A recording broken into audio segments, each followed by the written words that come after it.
So I know this is one of those videos that will probably not do as well as my normal drag stuff. Oh, I'm down too low. But this video, this is for me. Actually, I was talking to a friend and viewer of mine called Trix. Hi, Trix. On Instagram. And he was saying that he's watched 5'2" twice, 3 times now or something like that. And I had been really wanting to watch this.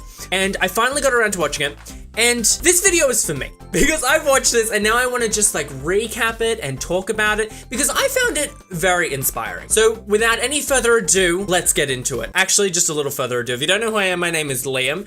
And on this channel, I make a whole bunch of pop culture related stuff, usually drag race related stuff, sometimes music related stuff. And today we're talking about Lady Gaga's documentary, 5'2". There was some further ado there. Sorry. So at the start of this, we see Gaga in sweatpants, but it's not like what you or I would wear in sweatpants. It's like what you would imagine Gaga wearing in sweatpants. She's got that leotard on. She's making like casual wear a fashion statement. Like no one else really could. Who walks around their house other than Lady Gaga showing their hips and sweatpants? I wish. I have not got the body for that. There would be rolls popping out of every crevice. I'm a pretty big fan of American Horror Story, and he says that when he hasn't finished like season 6 or season 7. But I'm a pretty big fan of American Horror Story. I'm working my way through it. And for anyone who has watched any of American Horror Story, Lady Gaga is an actress in this. And I don't know if she's in Cult.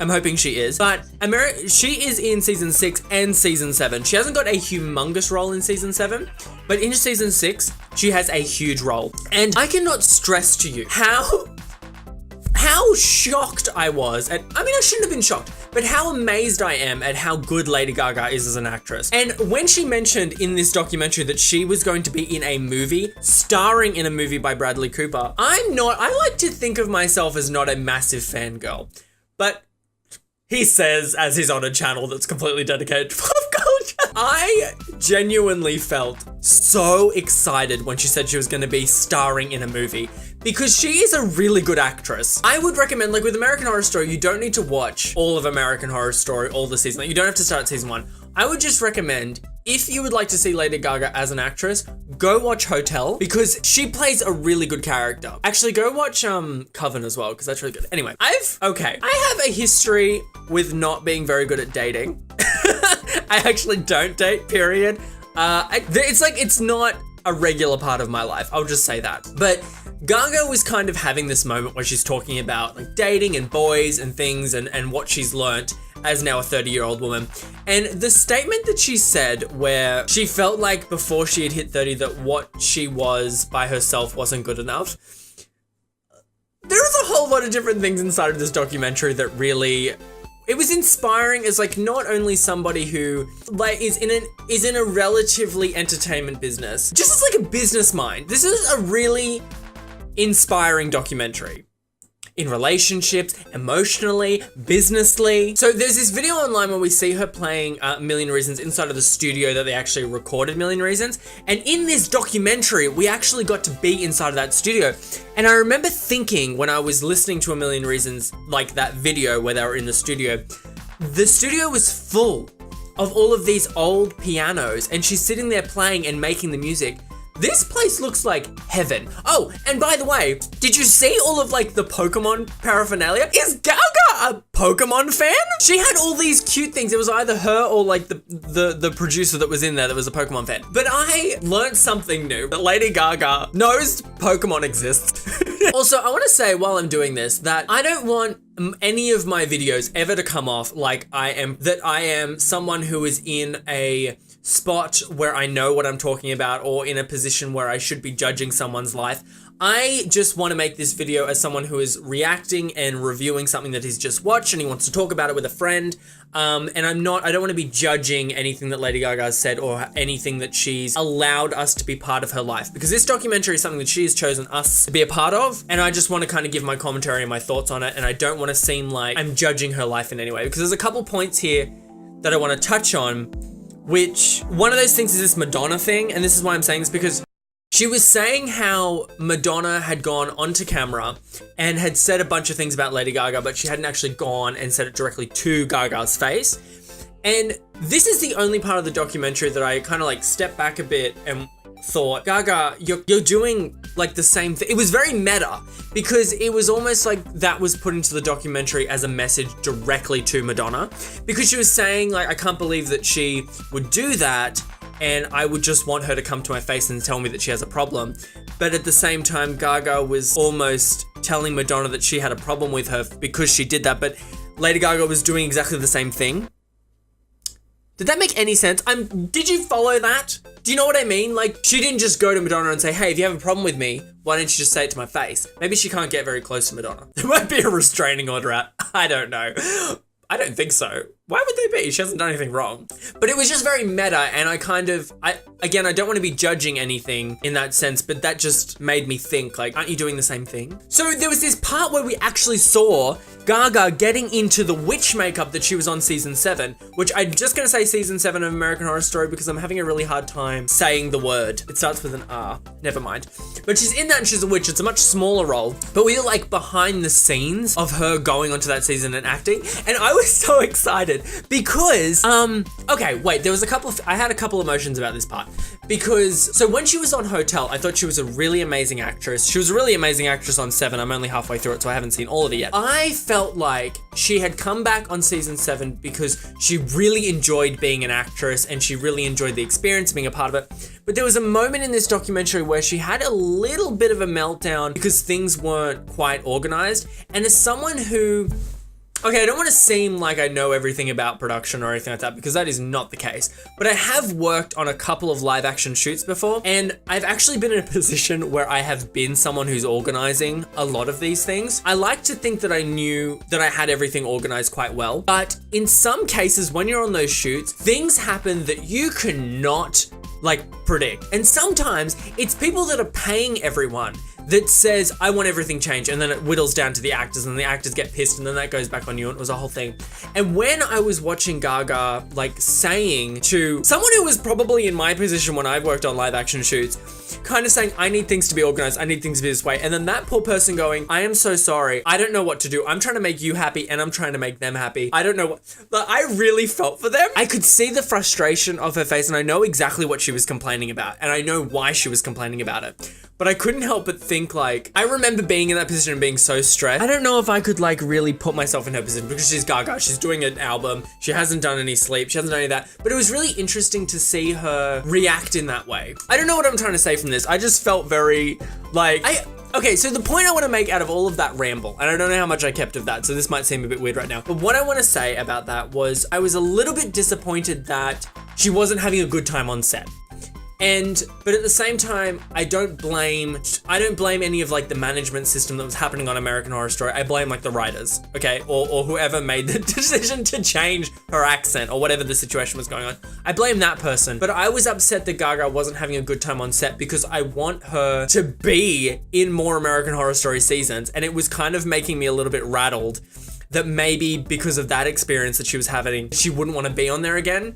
That's what I want to say out of that. I'm sorry if this made no sense just then because I kind of rambled a little bit. Anyway. Oh, I was the woman that was coming out of the door with like her coffee and a sandwich. She's so Gaga. She was like, what? That was me. If I ever saw Lady Gaga, I would be like, this is gonna go off into a little bit of a tangent, but throughout my life, I've had a number of queens. And by queens, I mean like our pop stars that we have. You know, you've got like the trifecta of, you got Taylor Swift, you got Katy Perry, you got Lady Gaga. And for me, my queen has always been Florence Welch from Florence and the Machine. She has always been one of my biggest idols. I love her voice, I love her music, I love everything about her. And the fact that Gaga and Florence got to work together on this Joanne album was such a big deal.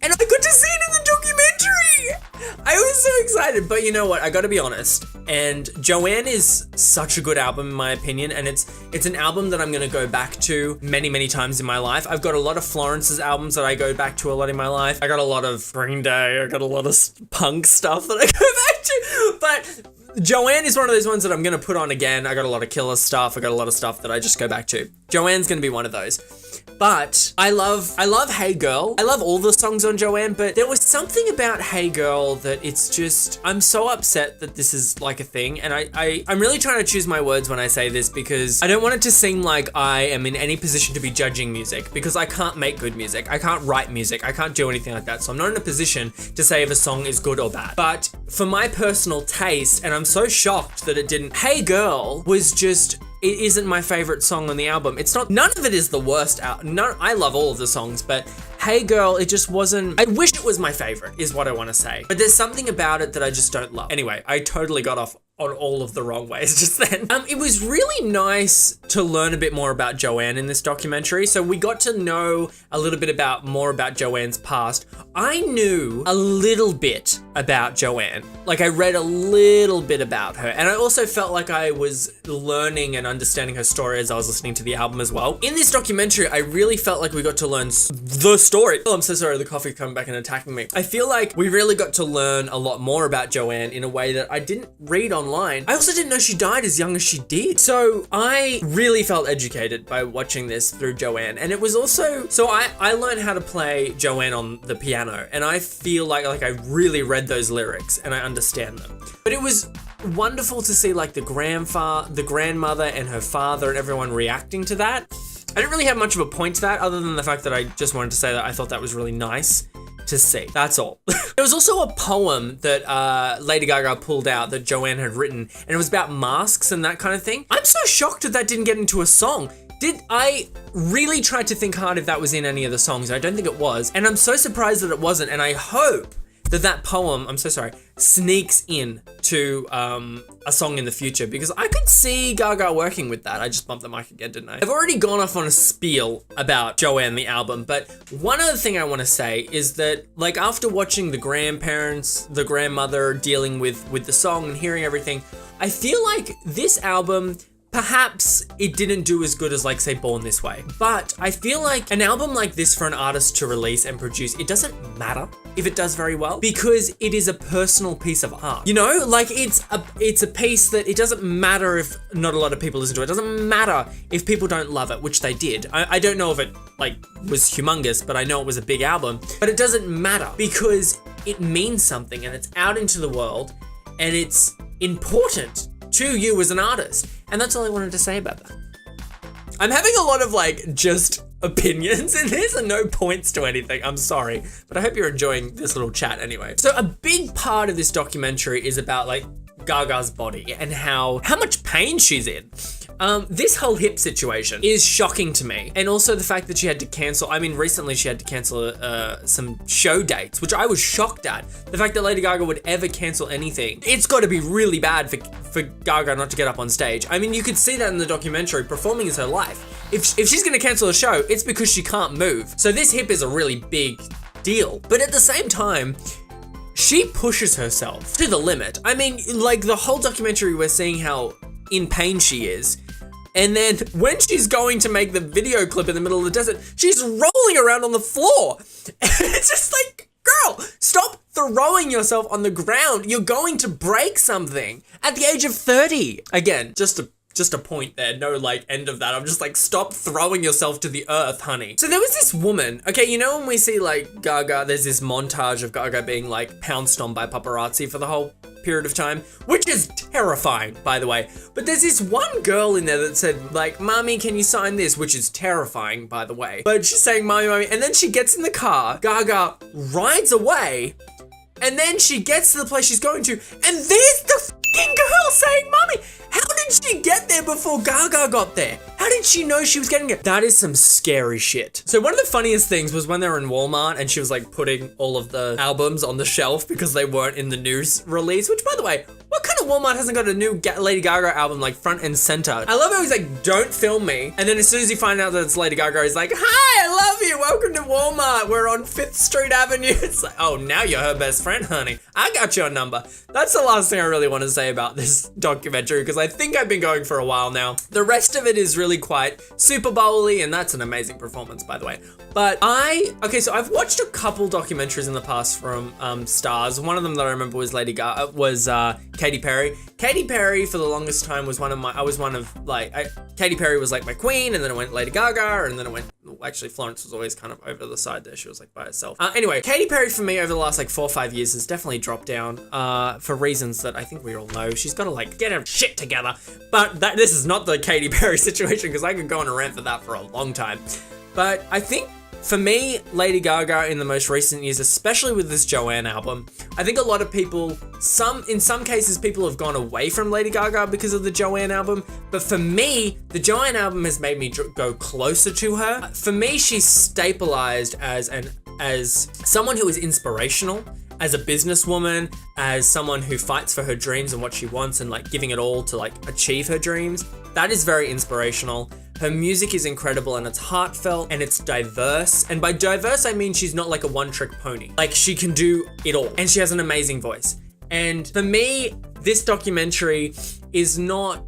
I'm trying to like compare it to, say, Katy Perry's documentary, where Katy Perry's documentary had like it had a piece of it that was very deep and meaningful, and that was when she was going through her divorce. Like, this had a message. It was so raw, and Gaga had no problem allowing you into her life, into her relationships, into how she felt about fame, about all of that. And she was so stripped down, no makeup. I mean, I'm sorry, I shouldn't have brought Katy Perry into this, because her documentary was rather stripped down as well. I shouldn't have brought anything into that. I felt like this was very heartfelt, and I feel like I learned a lot about not only Gaga, but also fame as well, and what she has put herself through to give us the entertainment and to give us a part of her. And I'm gonna stop this, because now I'm seeming like I'm eating Gaga's ass. And I don't mean to be that person. But I really enjoyed this. Let me know your thoughts about anything I've spoken about or anything else that I might have forgotten or didn't talk about. I really enjoyed making this video for the one person that's watching this. I know this is one of the videos that my channel won't really do very well at, but I hope you enjoyed watching this. If you did enjoy watching this video and you're new here, I do a bunch of pop culture related stuff, a lot of Drag Race stuff, TV shows, music, blah, blah, blah, blah. If you like that, you'll enjoy this channel, and you can hit this little subscribe button. It's just right down there. It says the word subscribe. It's this little red rectangle. And if you click that, I'll pop up in your subscription feed every now and again. Sound good? Okay, thank you so much for watching, and I will see you next time. Bye.